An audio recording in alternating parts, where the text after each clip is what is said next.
à la crucifixion de Jésus-Christ. Lorsque Christ est mort, il a récupéré toutes ces maladies. Il a récupéré tous ces blocages. Il a récupéré toute la sécheresse. Il a récupéré tous ces larmes. Et il a donné la consolation à l'humanité en disant que tout pouvoir m'a été donné dans les ciels et sur la terre. Amen. Alléluia. Amen. Lorsque l'homme prononce ça, lui-même prononce ça, c'est fini. Je suis la vie et la résurrection. Donc il change tous les données possibles. Là, il y avait l'impossible, lui met la possibilité. Il y avait les blocages, lui met l'escalier. Il est Dieu. À travers sa mort, on a tout. À travers son ascension, on a tout. À travers sa résurrection, on a tout. Il est ressuscité avec toutes nos bénédictions, afin que ça puisse nous appartenir. Alléluia. Amen. Le Seigneur Jésus est le Fils modèle de Dieu qui est l'exemple de l'œuvre de l'Esprit Saint dans l'humanité. Parce qu'il est né de l'Esprit. Alléluia. Conçu par l'Esprit, né par l'Esprit. Il n'était pas parti dans une maternité, non.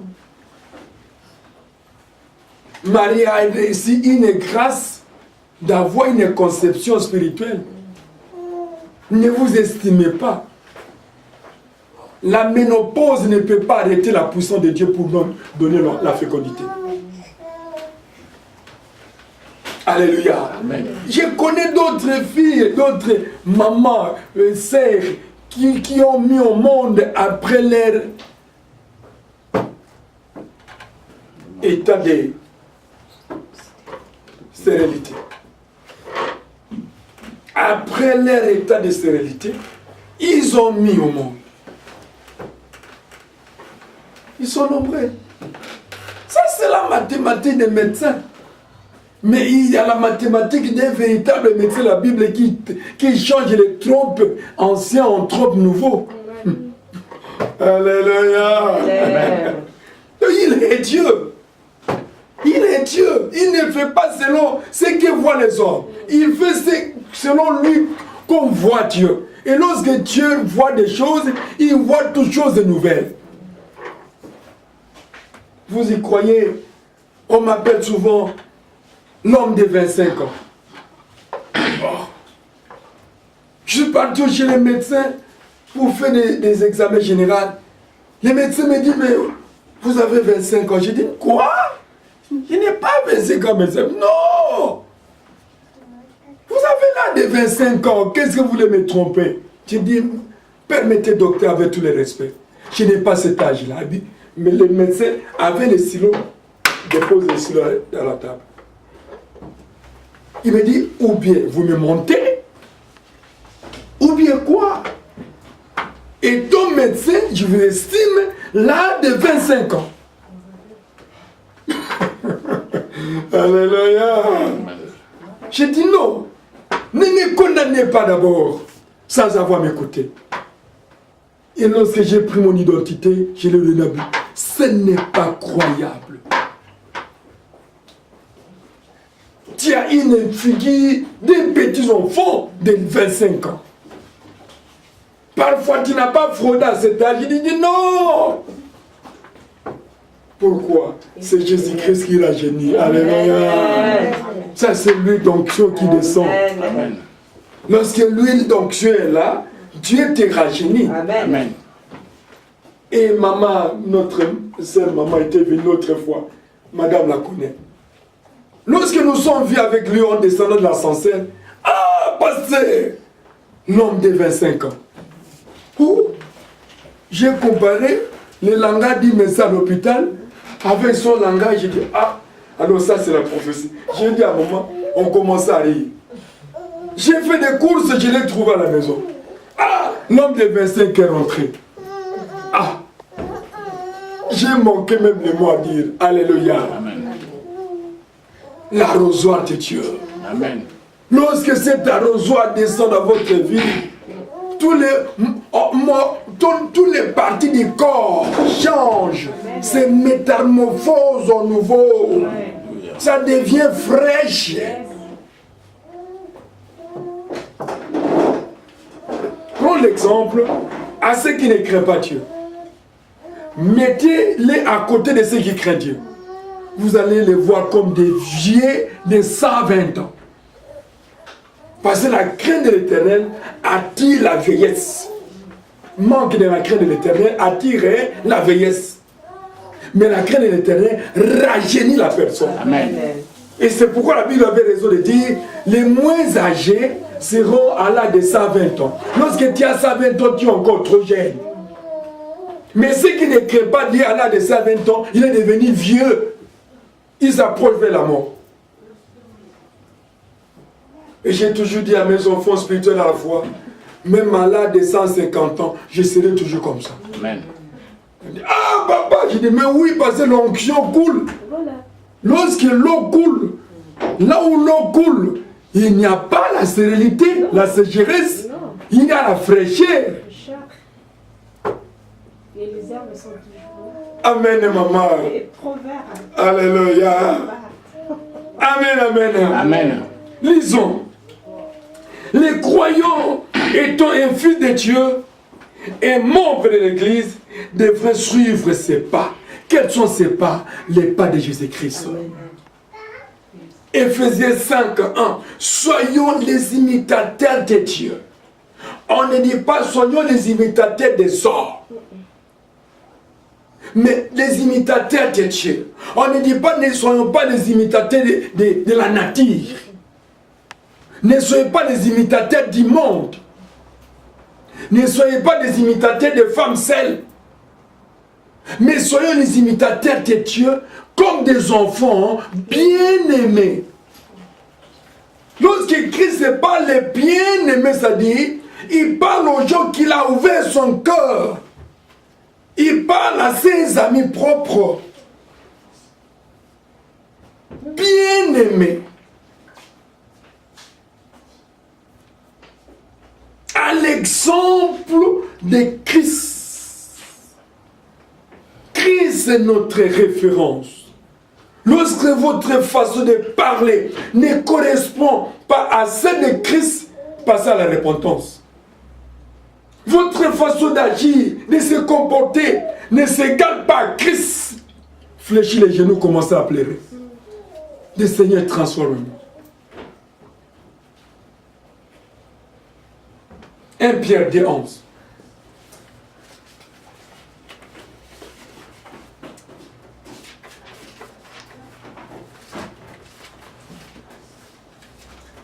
Je le nom de Jésus. Amen. Bien-aimés, je vous exhorte, comme étrangers et voyageurs sur la terre, à vous abstenir des convoitises charnelles qui font la guerre à l'âme. Ah, merci ma fille. Merci beaucoup. Que Dieu te bénisse abondamment. Amen. Il dit, bien-aimé, ça c'est Paul qui parle. Il s'adresse aux chrétiens. Il s'adresse aux païens. Il s'adresse à ces enfants spirituels qui sont les fruits de son apostolat, qu'il assiste dans la mission et qui les a plantés dans les églises. Bien-aimés, je vous exhorte comme étrangers et voyageurs sur la terre. Bon, c'est que nous sommes des étrangers sur la terre. Nous sommes des voyageurs sur la terre. On était au Congo, on a fait un voyage en France. Parfois, après France, on ferait un voyage aux États-Unis. Parfois, après aux États-Unis, on ferait un voyage à Londres. Des étrangers et des voyageurs sur la terre. C'est que notre pays, c'est le ciel. Amen. Alléluia. Amen. Amen. C'est le ciel. Préparons-nous pour aller au ciel. Dans notre pays. Dans notre pays, ça c'est notre nationalité céleste. Notre nationalité n'est pas terrestre, c'est toi que des chrétiens, non. Parce que nous allons quitter ce monde. Parce que dans ces pays, dans ce monde, nous sommes que dans un laps de temps. Et c'est pourquoi les gens meurent. Ils meurent pour aller rester à l'éternité, en éternité.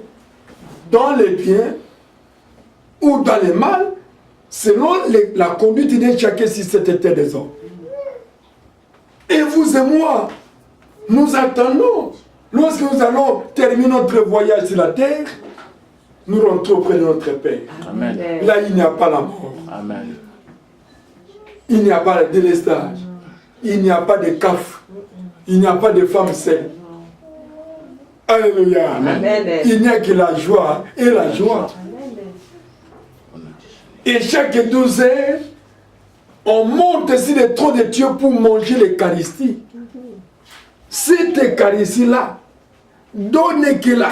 Ne vieillissez jamais. Terons toujours jeune sur jeune sur jeune. Des générations et des générations, des années en années, jusqu'à ce que Dieu va établir une nouvelle terre pour habiter éternellement. Alléluia. Amen. Vous savez, si ces choses, si vous savez ça, vous allez sentir notre joie dimensionnelle. Vous allez voir tout ce que vous voyez, c'est vanité de vanité. Rien ne pourra vous corrompre dans votre foi. Vous allez voir tout ça, c'est nul. Vous attendez les jours-là. Ces jours-là. Une journée de fête. Ce n'est pas avec tous ces costumes, non. Une tenue réservée pour tous les saints. Et cette tenue, c'est la tenue blanche. Et cette tenue est brillante. Moi, j'ai vu ça. Et j'ai porté ça lorsque j'allais au ciel. Oh non, c'est formidable. Alléluia. Amen. C'est formidable. Pour terminer, lisons dans Romains chapitre 8, verset 29.